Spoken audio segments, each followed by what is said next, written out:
मतदारांना काय आव्हान नेमकं करत आता? सिंधुदुर्ग जिल्ह्यामध्ये जिल्हा परिषद पंचायत समितीच्या निवडणुका आणि त्या निवडणुकींचं आज मतदान होत आहे. अतिशय चांगल्या वातावरणामध्ये ही निवडणूक पार पाडली आणि महायुतीला जो प्रतिसाद आहे तो उत्स्फूर्त दिसला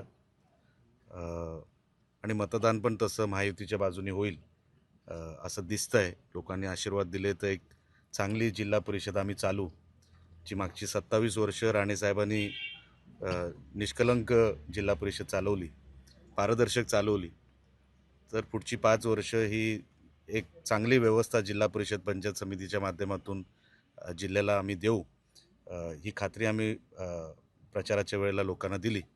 लोक आशीर्वाद देतील असं वाटतंय, दिसतंय. निकाल कसा असेल एकंदरीत चित्र?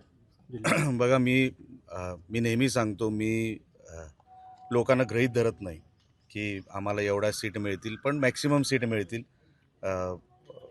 कारण का आता तसा विरोधक तुम्हालाही कुठे दिसला नसेल. विरोधकांनी तसे शस्त्रच टाकलेले आहेत, कुठेही ते मैदानात दिसले नाहीत.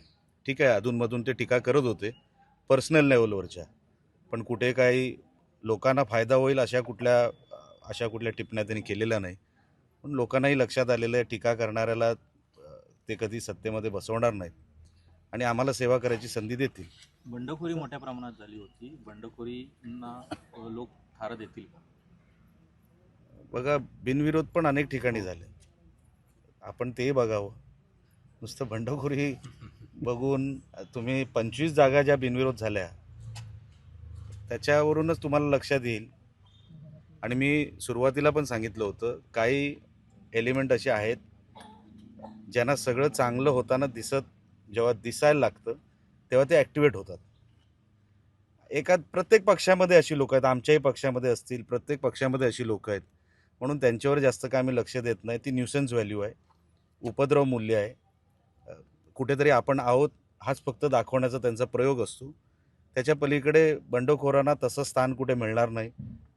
लोकांना लक्षात आलं आहे, जर महायुतीच्या बाजूनी राहिलं, सगळी सत्ता केंद्र ह्यांच्याकडे आहे, तर विकास हेच करू शकतात, डेव्हलपमेंट हेच करू शकतात.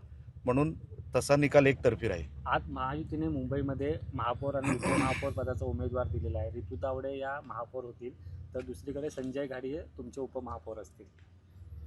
त्यांचं मनापासून मी अभिनंदन करतो. मला असं वाटतं रितू तावडे ह्या आमच्या सिंधुदुर्ग जिल्ह्यातल्याच आहेत आणि लग्ना अगोदर त्या चेंबूरच्या होत्या. म्हणजे दोन्हीकडून कोकणाचं आणि चेंबूरचं नातं आहे. आमची एक बहीण तिकडे महापौर म्हणून बसली आहे, त्या गोष्टीचा आनंद आहे. आणि मी त्यांचं जी काय काम करायची पद्धत इतक्या वर्षात बघितली, ते त्या पदाला न्याय देतील. 25% 11 वाजेपर्यंत मतदान झालेलं आहे, काय सांगाल त्यात?